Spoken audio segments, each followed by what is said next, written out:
Señoría, tiene la palabra. Buenas tardes, señoría.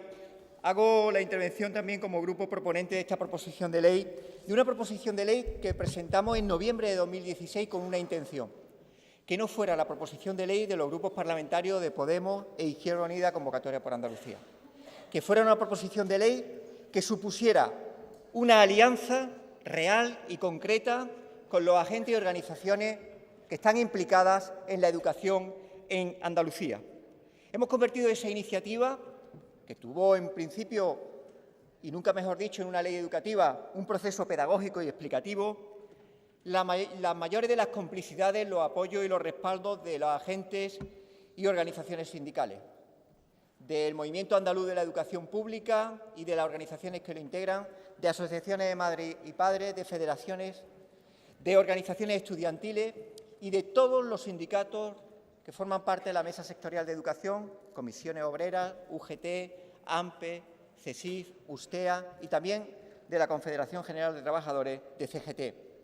Hemos asistido a un proceso de mejora y de concreción de una ley que plantea un mensaje de esperanza y un mensaje de diferencia y un mensaje de justicia de Andalucía al resto del país sobre cómo podemos salir de la crisis, una crisis que ha asolado los servicios públicos y sobre los que sí hay solución. Y hay solución desde una perspectiva muy clara, la de blindar los servicios públicos sobre supuestos de suelo de inversión. Esto es, lo que no se ha hecho nunca desde que se adquirieron las competencias plenas en materia de educación, pero tampoco en materia de sanidad y servicios sociales, ni en esta comunidad autónoma ni en el resto de las comunidades autónomas de España. Asistimos, por tanto, a una propuesta que es una enmienda a la totalidad de políticas de recorte durante los años de la crisis, pero que también es la demostración de que se puede salir de otra forma de la crisis desde un blindaje que significa una apuesta clara por lo que se denominan salarios indirectos y que son bases de la igualdad de la sociedad andaluza. La proposición de ley que traemos en este momento y de la que nos sentimos profundamente reforzados por el apoyo entusiasta de estos agentes educativos, es decir, de todos aquellos que defienden la educación en Andalucía y la educación pública, tiene una modificación de la Ley de Educación andaluza. Tiene su traducción formal en una modificación de la Ley de Educación andaluza que, como saben ustedes, y a propuesta del Partido Socialista, fue la primera vez que se abordó en términos educativos en una división entre la enseñanza universitaria y la no universitaria, y se centró y se circunscribió solamente a la no universitaria. Y la modificación de la ley lo dice muy claramente. Hacen apelaciones a informes de gasto, pero no establece un compromiso político sobre el mínimo de gasto.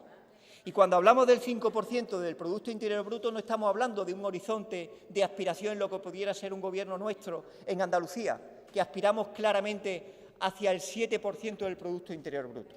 Cuando hablamos del 5%, lo que estamos diciendo es que, independientemente de quién gobierne en Andalucía, nunca puede traducir sus presupuestos anuales en ese porcentaje de inversión en torno a la política educativa. Y si hacemos la comparativa con la realidad, atendemos a que en estos momentos la educación no universitaria en Andalucía supone el 4,07% del Producto Interior Bruto. ¿Qué quiere decir esto?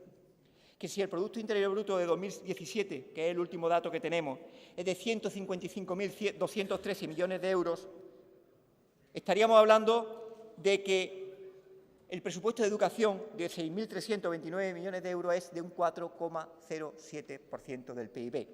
O lo que es lo mismo, que si se aprobara esta ley, se incorporaría y se añadiría al presupuesto de educación 1.552 millones de euros. Nada más y nada menos. Cuando la señora Díaz, en el último debate general de Andalucía, hace el ofrecimiento de un acuerdo para un proyecto que en un correlato tiene el acuerdo de financiación del 5% del Producto Interior Bruto, que coincide con el debate del Pacto de Estado sobre la educación, en el que el Partido Socialista, al que ustedes pertenecen, el grupo parlamentario que sostiene al Gobierno, se sale porque no se acepta por el Partido Popular en primera instancia, que ahora parece que sí, el 5% del Producto Interior Bruto.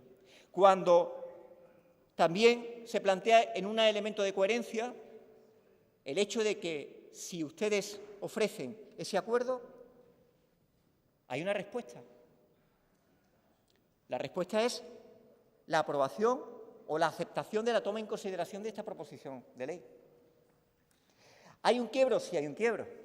La señora Díaz es la presidenta de un gobierno que, cuando nosotros presentamos la iniciativa en noviembre de 2016, se muestra su criterio contrario a la toma de consideración. Teóricamente, en el debate general dice que está dispuesta a abordarlo.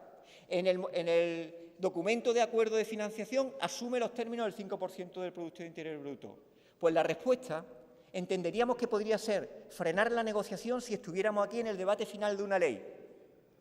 Pero, señorías, estamos hablando de la toma en consideración de la ley. Esto es, de un texto que se presenta en la que tiene que definirse si hay voluntad de desarrollo legislativo en esta legislatura en el Parlamento y, desde luego, entendiendo por las partes proponentes que todo texto que se toma en consideración por el propio procedimiento legislativo, por la propia naturaleza del trámite parlamentario, es susceptible de mejora.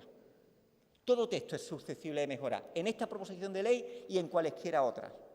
Y desde esa consideración, la respuesta a la pregunta de la señora Díaz sobre los acuerdos la tenemos aquí, hoy, en este mes de mayo de 2018, en el que decimos, vamos a empezar a establecer el acuerdo, pero sobre lo concreto, no sobre abstracciones, no sobre atrasos de debate. Abordamos debate, aprobemos la toma de consideración porque se considerará que entonces sí estamos hablando en serio de una voluntad política de acuerdo. Si no, estamos hablando de soflamas que, como siempre, en la mejor tradición hasta ahora del Gobierno de Susana Díaz, se traducen en nada. En todo lo demás, en fotografías que no sirven para nada. Desde luego, no sirven para la educación pública. No sirven para bajar las ratios que están superadas por encima de la norma. ¿O es que ustedes no hablan con los docentes que tienen ratios o grupos de alumnos por encima de lo legal, o si la tienen dentro con alumnado con necesidades educativas especiales? Y esta ley permitiría aumentar el 10% de las plantillas docentes y permitiría armonizar una oferta de empleo público necesaria para aminorar el porcentaje de profesorado interino en el sistema, con la garantía de estabilidad de quien está en estos momentos para varias convocatorias de oferta de empleo público. 1.000 orientadores a tiempo completo en los CEI. ¿Han hablado ustedes con los orientadores que no pueden atender y diagnosticar al alumnado que tiene que atender de manera itinerante en varios colegios? Un aumento del 16% de gastos de funcionamiento del centro, que es el 16% que se ha ido reduciendo durante estos 5 años. Más de 3.700 monitores de educación infantil, la construcción de 20 institutos y colegios públicos, la incorporación de monitoras de educación especial, no de dobles monitoras, unas cobrando la mitad que otros, la renovación del equipamiento informático que se ha quedado obsoleto, la gestión directa de los comedores escolares como modelo y arraigo en determinados colegios que deben de ser ejemplo de expansión, la mejora de las condiciones bioclimáticas de los centros educativos. Y eso sí, la consideración que la oferta educativa tiene que venir acompasada por un aprovechamiento de las infraestructuras que todos los andaluces y todas las andaluces han pagado y han contribuido fiscalmente para que se construyan y para que sean aprovechadas y traducidas en puestos escolares. Y tenemos la satisfacción de que recibimos el apoyo de la comunidad educativa, recibimos el apoyo unánime de todos los sindicatos educativos en Andalucía, pero es que recibimos el apoyo de muchos municipios que han aprobado mociones locales y con la aprobación, y estamos contentos de ello, en muchas ocasiones tanto del Partido Popular como del Partido Socialista. Dos Hermanas, Fuengirola, Linares, Villaluenga del Rosario, Jerez, Rota, Huelva, Ayamonte o Aracena.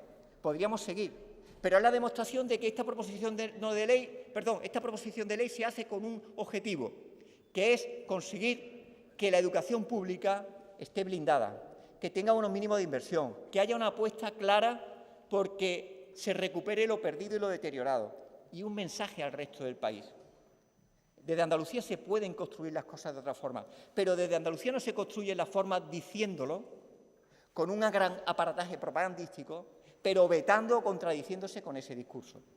Señorías, tienen ustedes una posibilidad de demostrar con hechos que abogan por la educación pública en Andalucía, que se puede demostrar que hay un blindaje, y esto sí que es un pacto educativo y lo demás son milongas, de que hay un blindaje de la inversión y que obligará a cualquier gobierno, esté quien esté en la Junta de Andalucía y en la cabeza de ella. Por eso pedimos ese blindaje educativo en un ejercicio de coherencia que será agradecido por estudiantes, por familias y por docentes de la educación pública, y que desde luego dará un mensaje de fortaleza de que desde Andalucía se pueden construir de manera diferente, con hechos, porque obras son amores y no buenas razones. Muchas gracias. Gracias, señoría.